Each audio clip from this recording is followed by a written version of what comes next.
In an hour's time, Keith Chegwin and Maggie Philbin return for the climactic final episode of Where's Noel Hiding Now? Before that, another interview with 80sNostalgia.com. This week's guest is film producer Jonathan Sothcott.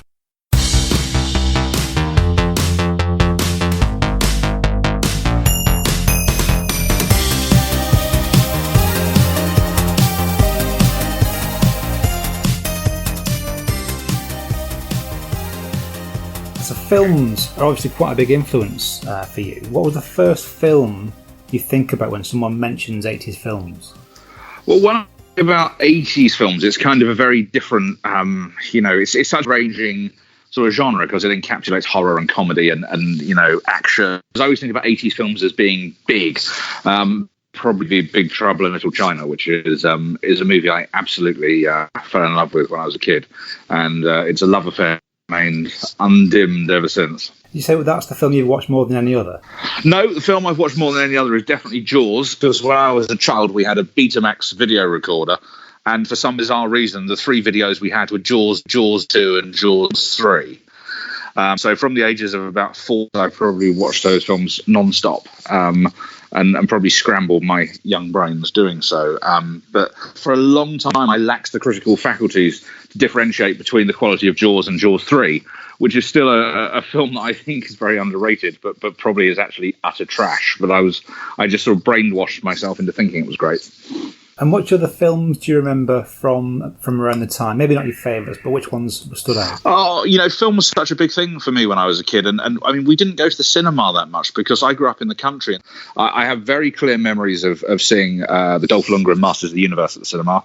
And also the original Transformers, the movie, which is a real kind of like stark memory from my childhood, because at the cinema in East Grinstead in 1980, I think it was 6 or 7, when Optimus Prime was slaughtered so ruthlessly, 400 6-year-olds burst into spontaneous tears. And it's hard to explain to people nowadays just how traumatizing that was. Cartoon characters didn't get killed. It was such a shock. Kind of a very clever part on the part of the filmmakers, but on the other hand disastrous, because obviously everyone went home and the one thing we took away from was, oh my god, Optimus Prime dies, don't go and see it. So that was interesting. And also somehow, and I've never quite worked this out, my parents somehow managed to take me to see Jaws the Revenge at the cinema, which is very strange because I was 7, and all I can put it down to is the fact that we were the only people in the cinema. But I also loved that movie. But what I was going to say is that film kind of consuming for me back then was in the local video shop. We hired videos every weekend. And my parents would hire whatever they were watching, and I would kind of get to pick what I was, and it was a really kind of independent video shop in the best sense of the word. It's called Wizard Video. It wasn't. It was called Video Legend. Wizard Video was another one, and they'd have all these marvelous obscure things: The Boy Who Could Fly, The Wizard of Speed and Time, One Crazy Summer. All the kind of classic 80s video shelf movies, Wizards of the Lost Kingdom, Return of the Killer Tomatoes, which I consumed often more than once, and the absolute junk, like Saturday the 14th, which I've seen more times than The Godfather, is clearly what turned me into a producer of what can only be described as B movies. And there was this tantalizing prospect back then of the kind of the posters on the shop wall and the little independent video shop magazine with all the coming soon attractions, because I was too young for sort of film magazines. It predated Empire, for example, and it was a real kind of magical world to go into, and I used to love culture. It really was an important part of my upbringing. I think my favourite films that we rented were things like Labyrinth and Dark Crystal. That I got a lot of stick for at school because it's essentially watching puppets, and it's not the sort of thing that other 12, 13-year-olds think is appropriate. They want to watch action films or seedy stuff. Yeah, I mean, by the time I was that age, I kind of past that, I suppose. But it all depends on what age you see stuff at, doesn't how much you like it. I mean, by the time I was 12, the biggest comment was to see who could see the most 18s. And that was, it was 92, I was 12. So it was things like Total Recall and RoboCop and Commando and all those kind of movies. And bizarrely, I didn't actually see Labyrinth until I was, I don't know how that one passed me by. But I fell in love with it immediately, because how can you not? It's such an amazing film. I'm also quite a big fan of black and white films. Are not necessarily 80s. But we used to go around to my grandparents at the weekend, and I used to spend the afternoon watching Harold Lloyd on TV. And my grandpa would joke that, why are you paying for a colour licence when all I watch is black and white TV? But there's something about black and white films that is just so captivating. Well, bizarrely, my father was exactly the same. We never watched black and white films because he thought, why would you watch something in black and white when you can have colour? And I kind of grew up with that. So black and white films are something else that I came to later in life. Except I remember having a video of the Bela Lugosi Dracula from 1930 or 31, and having grown up on the Hammer horrors in glorious Technicolor, I thought it was the biggest load of rubbish I'd ever seen, and that's an opinion I kind of retain to this day. The old Universal monster movies, they were always a bit tame for me. And speaking of Hammer, I was about 10 when I saw the Hammer horror films. It was about 1984, 1985-ish, and I always assumed they were early 70s. But they're all 80s, aren't they? Yeah, the TV series, Hammer House of Horror was 1980. It was, and I didn't see that till later because bizarrely it wasn't repeated much when I was a kid. I don't know why, but I saw Hammer horror movies when I was 7 or 8. I can't remember why I had this, I want to see Dracula. And so my mum recorded it off ITV, the original Hammer Dracula with Peter Cushing and Christopher Lee. And I just thought it was the most marvellous thing I'd ever seen. And I was absolutely captivated, and in quick succession saw Dracula, Prince of Darkness, and The Evil of Frankenstein, and all these kind of wonderful Technicolor novels. And then it just so happened that it was in the paper a couple of weeks later that Peter Cushing was signing his book in Tunbridge Wells, his autobiography. So we trotted along to this book signing at Tunbridge Wells, and there he was. I mean, it was quite shocking for me at 7. I knew him as this very spry, wiry kind of action man in horror movies, and he was a very, very elderly, frail guy. He sat me on his knee and made sure that I wasn't afraid of all of the kind of goth people. And he kissed my mum's hand, and he was a real, everything you've heard about Peter Cushing was true, is what I took away from that. And if anything was ever going to solidify an interest, it was meeting him, and ever since I kind of have been very, very in love with the Hammer movies, and still am. And Christopher Lee as well. You mentioned Christopher Lee just then. You've written a book on Christopher Lee, the cult films. Yeah, I wrote a book about Christopher Lee when I was very young. I was about 19. I mean, God knows what I thought I was doing writing a book then. I was a very precocious young man. And I met him repeatedly. I worked on the DVD of The Wicker Man when it first came on DVD, and I met him then. Again, everything you've heard about Christopher Lee is true. It's not necessarily as positive as it is about Cushing. He never stopped talking. He really, he was, Edward Woodward said to me, Christopher Lee's like a tape recorder without a stop button. And I kind of agree with that. But, he was very interesting. The more I've grown up and become involved in the film industry, the more I understand his frustration. I mean, when one looks at the Dracula film that he was in, and he has 3 lines of dialogue in the whole movie, and yet they're using his name to sell it, you can understand why he would be frustrated, because although he was a much more limited actor than Peter Cushing, he did very well. I think he never really got the career he felt he deserved, and I can understand that to a degree. And I think it's lovely that he had that latter renaissance when he was sort of rediscovered by Tim Burton and Pete Jackson and all those wonderful directors and all their big special effects franchises. Because to be honest with you, throughout the 80s and 90s, Christopher Lee's career was in the doldrums.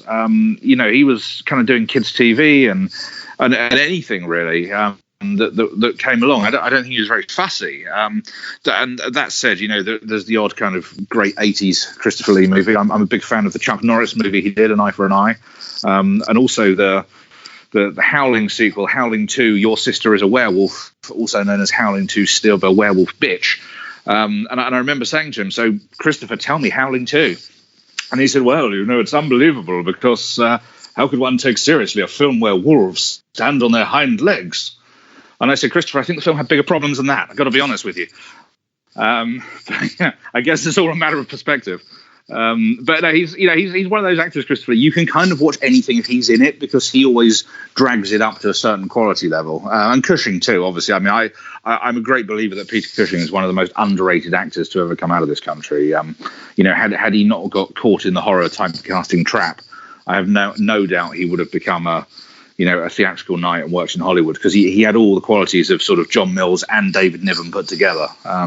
But I guess he kept working. At what point during growing up did you realise that the older films were seemingly more to your taste? Oh, I'm not convinced I have grown up, but I don't know. I suppose in my mid-teens, I suddenly found myself. Video was kind of going out of fashion, so there was the ability in my mid-teens to buy videos, often ex-rental videos, for £1. And I would be buying stuff from the 80s rather than new stuff, particularly in the horror genre. I mean, I love horror movies, but I always liked the more retrospective stuff. And I suppose, I'd seen all the 60s and 70s stuff by then. So I got into my 80s horror quite late. So things like Nightmare on Elm Street, Friday the 13th, Return of the Living Dead, they all came to me in my teens rather than younger. I think one of the things that's always attracted me about it, and it's still true, and it's a business principle I keep today, is the artwork on the video box or the poster is 9 times out of 10 what attracts you to a movie if it doesn't have a big star in it. And we say now that, in the DVD business, the cover is the most important thing. If you can hook someone with a cover, then they're a third of the way to buying it. If they turn it round and read the back, they're 2/3 of the way to buying it. And if they don't put it back immediately, that's it, you've sold the DVD. And I think I was like that. And I love the kind of garish 80s VHS artwork. I mean, I remember as a kid being fascinated and terrified of the things like In the Shadow of Kilimanjaro and Rawhead Rex. And obviously, when you see the films, they're slightly disappointing. But the artwork was absolutely enthralling and very much drew me in. Speaking of videos as well and rentals, nowadays you buy a lot of things online, and you're paying for data. So if you buy an album on Amazon, you can just download the MP3s. You don't actually own anything. Thinking back, when you go to the video shop, you give them £1, you borrow a video, you don't actually own that video. It's a similar sort of principle, but just modernised. Yeah, it is. I mean, to be honest with you, I do still buy everything. I mean, my partner and I, we go to HMV once a week. We buy our DVDs and our CDs and our Blu-rays. And sure, I have iTunes on my phone, but I tend to, I'd rather listen to it on our CD player at home. We're pretty old-fashioned like that. But the other thing, of course, is that video rental was such a massive business. When the video shop bought the video that it hired out, they were £150 each, those tapes. So if you think about what a massive income stream from the film industry was taken away with that, then you can see why there are less and less sort of quality straight-to-video films. But yeah, I mean, it's funny, when you think about with the big stickers on saying, bring it back by Monday, we were going to jail type stuff. It was quite a stringent returns policy. We all lived in fear of not getting the video back in time. And of course, I'm sure in America, there's a very similar system now called Redbox. So Redbox is basically like a vending machine in sort of Walmart car parks, where you go in and you pay your $10 or $5 or whatever, and you rent a DVD and it drops out into the slot. You take it home, and then you drop it back in the machine 2 days later. And of course, because young people don't seem to remember anything or have much sense of history, they all think this is a brand new invention. But basically, it's a really compacted blockbuster, and I think it's great. I'm not sure you could do it in England, because I think everyone would just nick the DVDs. But it seems to be popular over there, and although there's this common myth that DVD isn't really a market anymore, and it isn't true at all. It's a very buoyant market, but it's just a much more selective one. And in the States, it's very hard to find a shop that sells DVDs on the high street. Everyone buys their DVDs in Walmart in the States, and in this country, in Tesco's and Asda and Sainsbury's and Morrison's, and with the unfortunate seeming decline of HMV on the horizon again, it's just going to be the supermarkets. So when you read about this drop-off, this 30% drop-off, it's not that people aren't buying new films, because they are. It's the catalogue stuff that suffers, because only HMV will stock it. You can't buy it in the supermarkets. HMV don't have the buying power or the shelf space, and so it falls off. But the new films, still sell through just as well as they always do. I think the closest that we have to Redbox in the UK is I saw at a View Cinema about 5 years ago. They had a vending machine where you could write a DVD by paying £5. So it would write and print a cover for you. Oh my God! Which is just the most bizarre way of doing it. That is bizarre, because if you actually want a physical thing, you want a nice box for it as well, don't you? You don't want one that that sounds very strange. I mean, a case comes out and a printed sleeve comes out, and you could assemble it yourself, but it's just a DVR, isn't it? Yeah. That sounds like something you win on one of those stupid machines at the fair with the grabber that comes down and picks up some rubbish prize and then drops it again. I don't see the appeal of that at all.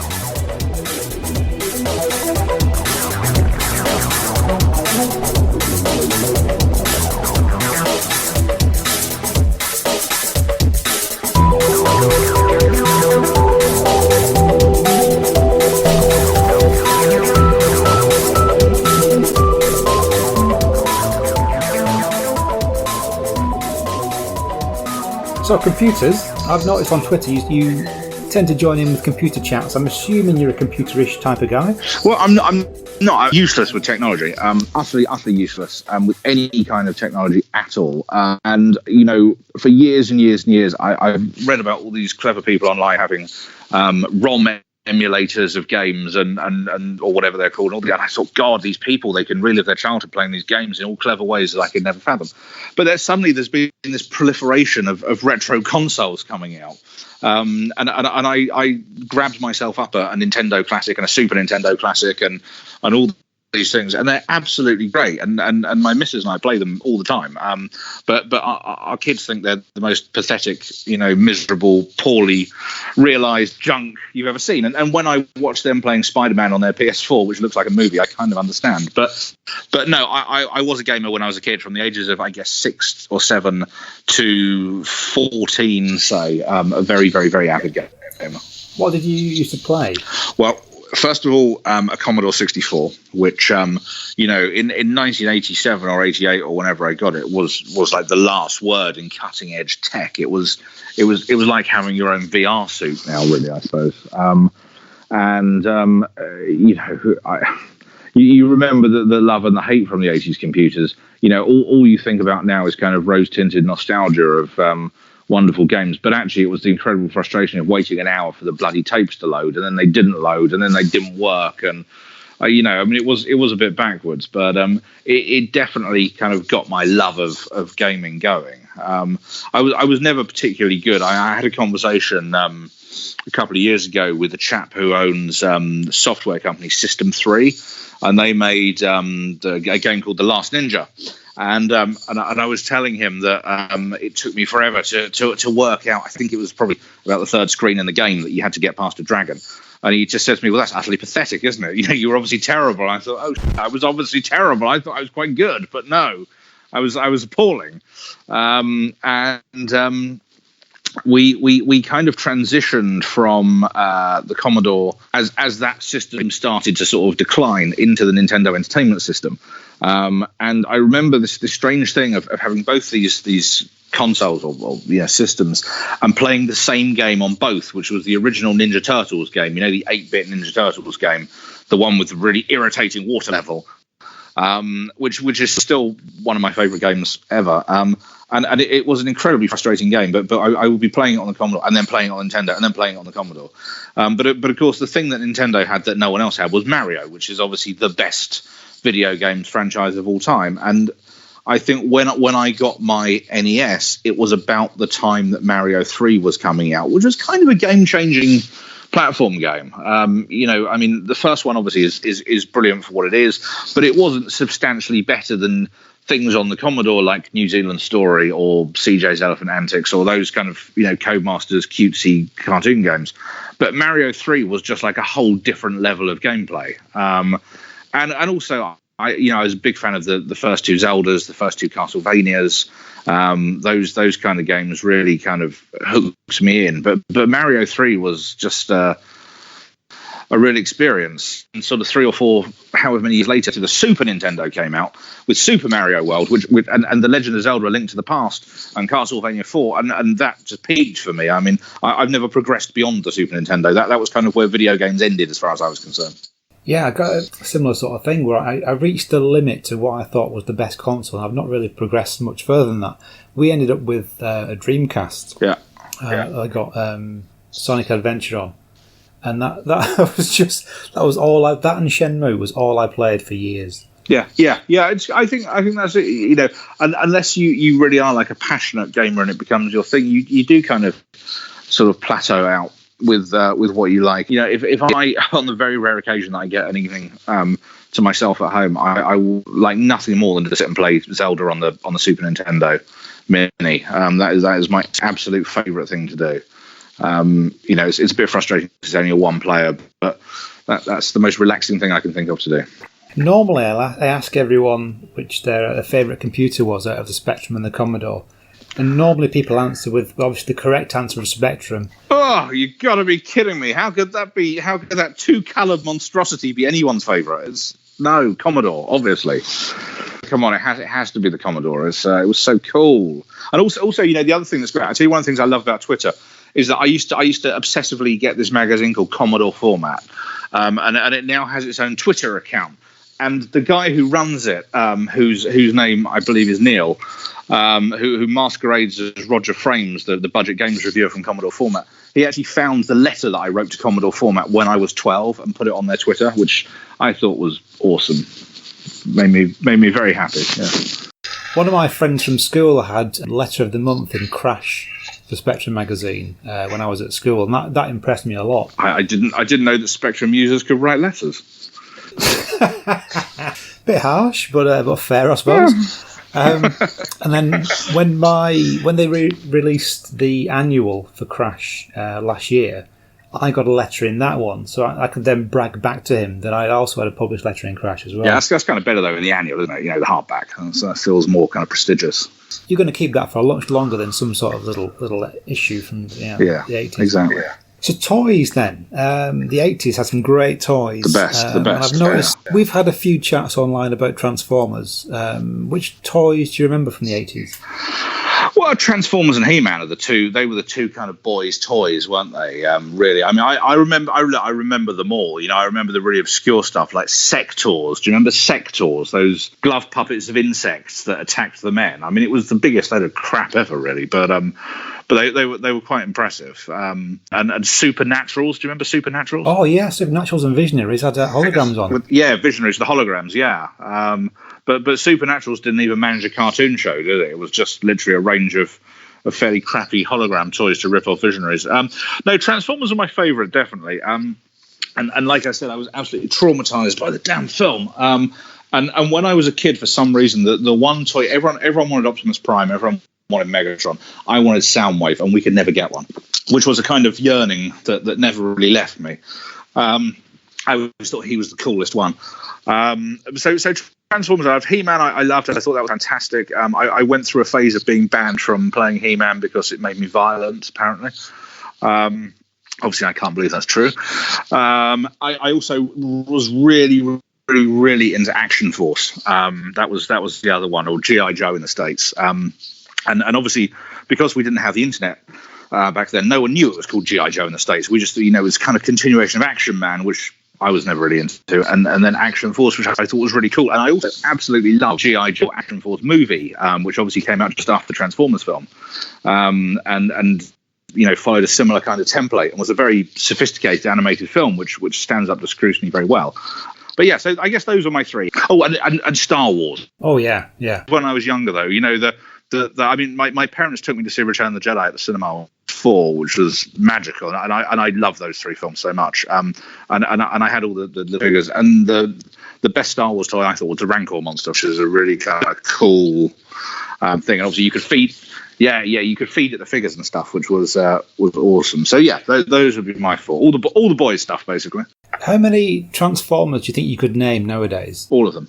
Could you? What, by picture or just by memory? Yeah, by picture. Yeah, sure, easily. I mean, I wouldn't want to stand and give you a list of them all without looking at them, but yeah, of course, it's easily. And I got to tell you, I saw Bumblebee with the kids the other week at the cinema. Soundwave, Shockwave, Starscream, Cliffjumper, all of them. Oh my God. I was so disappointed with the Michael Bay Transformers, but it just wasn't Transformers. I mean, they all looked the same. I couldn't tell one from another, and none of them looked how I remember it. But in Bumblebee, they all look like the 80s, and it's set in the 80s, and it's got a great soundtrack. And if you like, have you seen it, Bumblebee? Not yet. I'm looking forward to seeing it soon. You'll love it. And there's even a bit where they play Touch from the old Transformers the movie. It's really on to the kind of nostalgia audience, and I think it's a real shame that it hasn't done as well as Aquaman, which is just drivel. And it's really, really, really good. If you're listening, do yourself a favour and get your ass to see Bumblebee on the big screen, because trust me, it's a film that's been made by one of us, people like us, which can also be enjoyed by children. Now, authors, did you read at all in the 80s? Couldn't read. I'm assuming you read, obviously. No, No, a little bit. Yeah, I did. I love to read. I like to read in the 80s. My dad's copies of Mayfair magazine. No, it was mostly stuff like The Lion, the Witch, and the Wardrobe. I was very keen on. I'm trying to what else? I remember reading all the Narnia books. I was kind of always trying to creep towards the kind of horror books. I mean, I don't mean Stephen King, but I slugged my way through Dracula before I was 10, which is a very sort of challenging book. But I was always pushing sort of books of ghost stories and that kind of thing. I tried to read James Bond. I couldn't get along with books at all. Incredible task, and still do, to be honest. But I was also always, even before 10, I was always wanting to read books about films and making of films, and that really interested me, and sort of special effects and those kind of things. And do you think you have any unpopular opinions about anything 80s? And as a bit of an admission, I've never really got the appeal of The Breakfast Club. Oh, I like The Breakfast Club. I mean, it's not my favourite, but I like it. Also, there's lots of Breakfast Club references in Bumblebee. I have to promote Bumblebee because no one else seems to be doing it. Unpopular 80s opinions. I never really got on with Dirty Dancing. I always thought that was a load of crap. It was just a bit weird. License to Kill is a really good Bond film. I don't know how unpopular that is now. I think when I was a kid, or when we were kids, the George Lazenby Bond film, On Her Majesty's Secret Service, everyone would tell you that it's a terrible film and he's a terrible actor and it's a disaster and blah, blah, blah. Had the wool removed from our eyes and realised that it's the best one. I think, on that note, I think Never Say Never Again is an appalling film that should be stripped from the public record and burned in acid.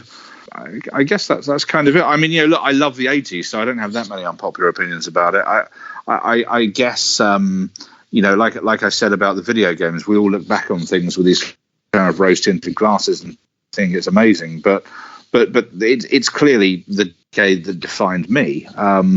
Even though I was very young, it's a decade I sort of aspired to, and I do like the fashions, and I do like the stylings, and the music and everything. And when I was a kid, I was never really into music, but 80s music is definitely what I would choose to sit and listen to now, whether it's stuff I heard then or whether it's just the sound. I don't know. Do you think any of the 80s songs influence anything that you create today, or do you put any 80s references in your films?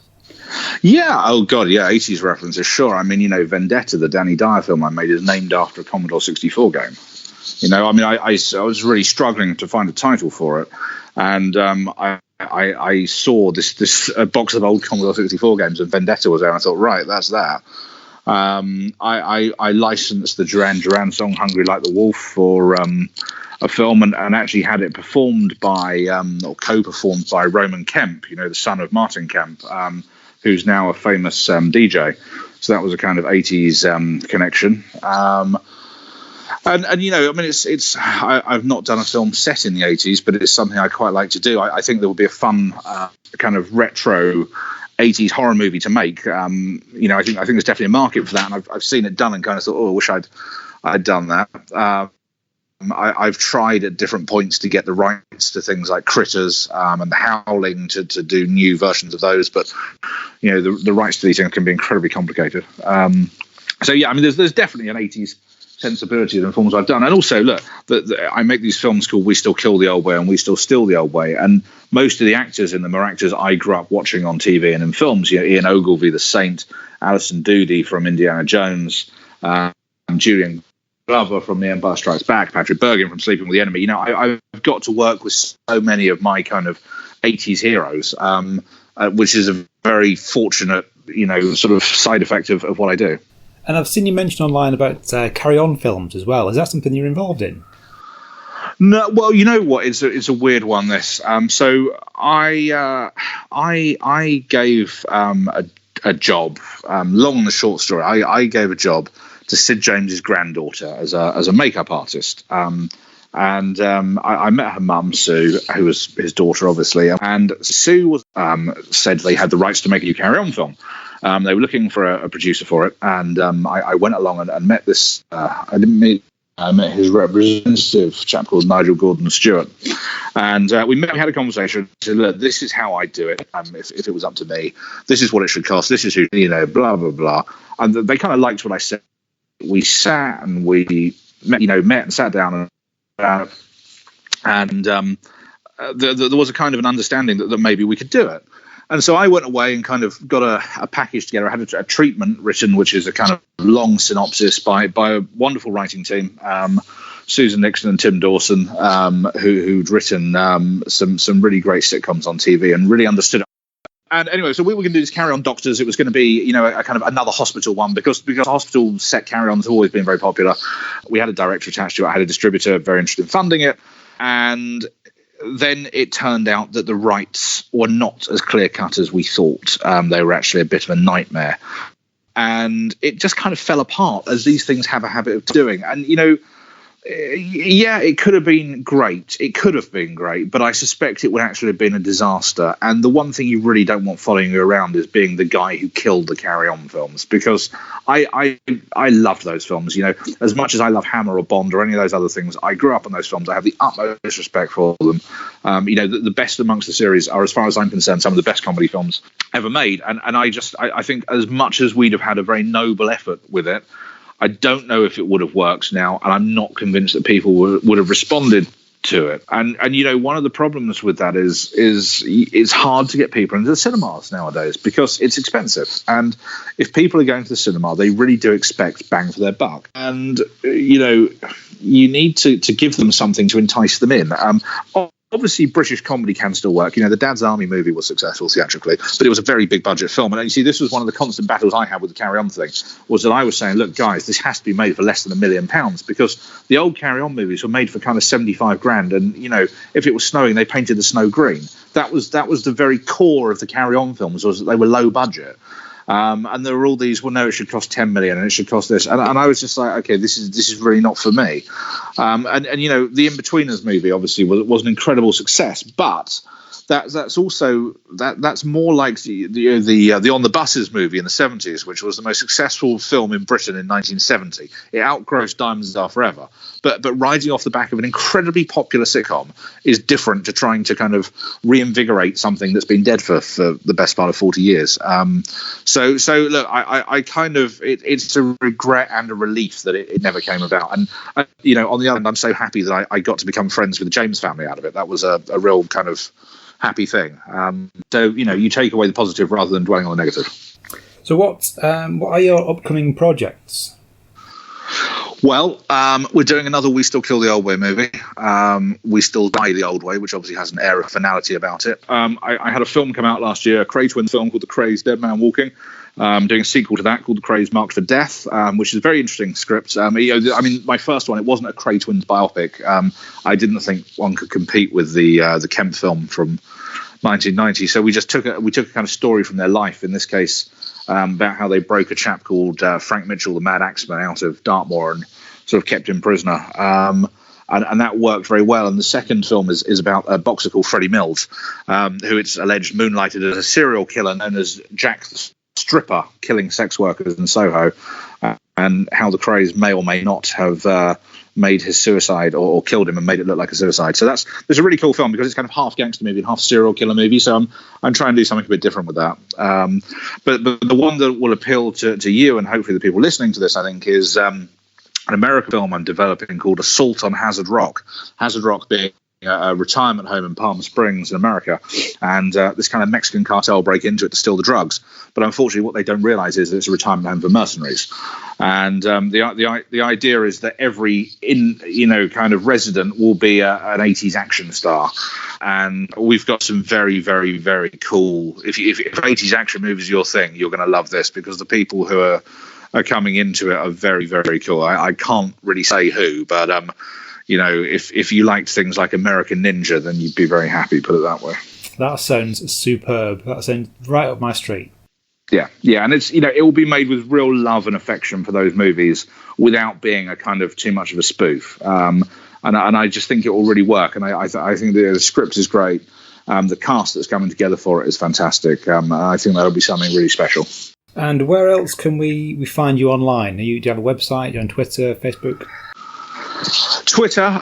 Twitter's the best one, really. I'm on Instagram as well as Jonathan Sothcott, but who wants to see pictures of me? You should. I post pictures of my partner sometimes. She's very beautiful. That's much more interesting. Twitter is just @Sothcott. That's my kind of. I like Twitter. I don't like Facebook or anything like that, but Twitter's a good one. Twitter, out of everything, that's the website I spend the most time on, the app I use the most.